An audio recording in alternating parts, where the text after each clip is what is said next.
Hey everyone, it's Jeremy here from Jeremy's Wild Studio. Riley from Fish Keeping Jamaica reached out to me and asked me to participate in this season of his series, Fishtubers R Creators. Thank you so much for reaching out to me, Riley. Thank you for this opportunity to engage with your audience. Without further ado, let's go ahead and jump right into the topic. Today I'm going to be talking to you about keeping a species aquarium versus keeping a community aquarium.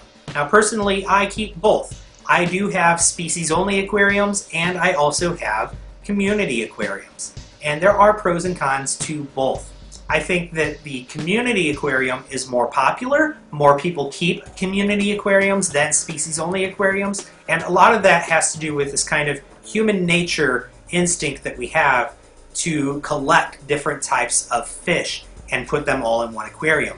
Instinctively, we want to see lots of different varieties of fish and colors of fish swimming around in our tank. And so naturally people are more drawn to keeping a community aquarium than a species-only aquarium. Particularly, a lot of newcomers to the fish keeping hobby think that a species-only aquarium is boring. They're like, well, why do you only have that one kind of fish? Surely you can get more. They just don't understand the benefits to keeping a species-only aquarium. Now, I do think that community aquariums make great display tanks. When people come into your home, they see your community aquarium and they are fascinated by the different varieties of fish that you have in that tank, especially depending on the types of fish that you have in that community aquarium. A very popular choice is to keep angelfish as your centerpiece fish in a community aquarium, but for me, personally, I like to keep betta fish as my centerpiece fish in my community aquariums. Now I can only keep one,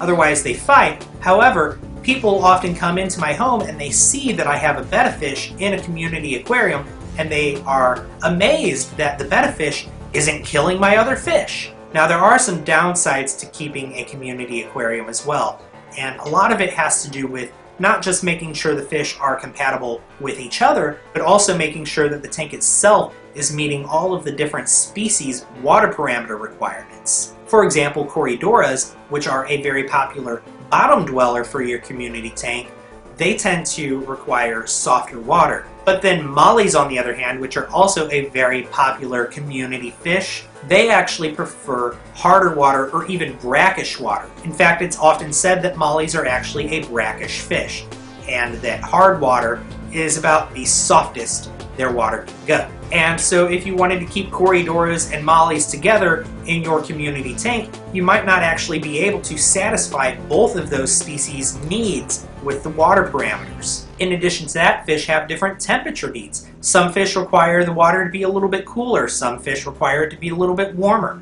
Some fish like really cold water, some fish like really warm water. And so when you're going to keep a community tank, you really need to do a lot of research about each individual species that you're keeping in that tank to make sure that you're not putting any fish in there that aren't going to thrive in that environment. Now, if you keep a species-only tank, you're going to avoid a lot of those problems. You don't need to worry about compatibility. You don't need to worry about this fish and that fish having different parameter requirements or different temperature requirements. And so it becomes a lot easier in that respect. And there are some species of fish that just don't do well with other fish or other species of fish in the tank. Take pea puffers, for example.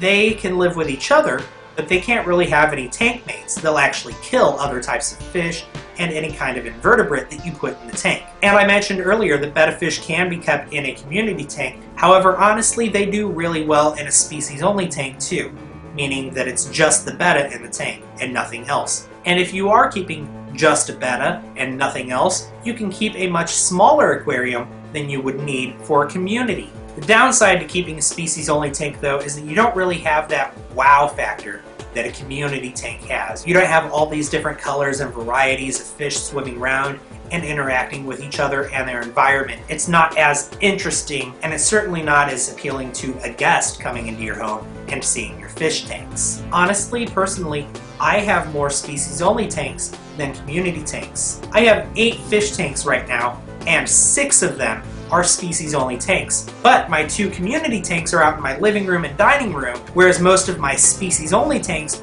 are back here in my fish and reptile room. Well, that just about covers everything that I have to say on this topic.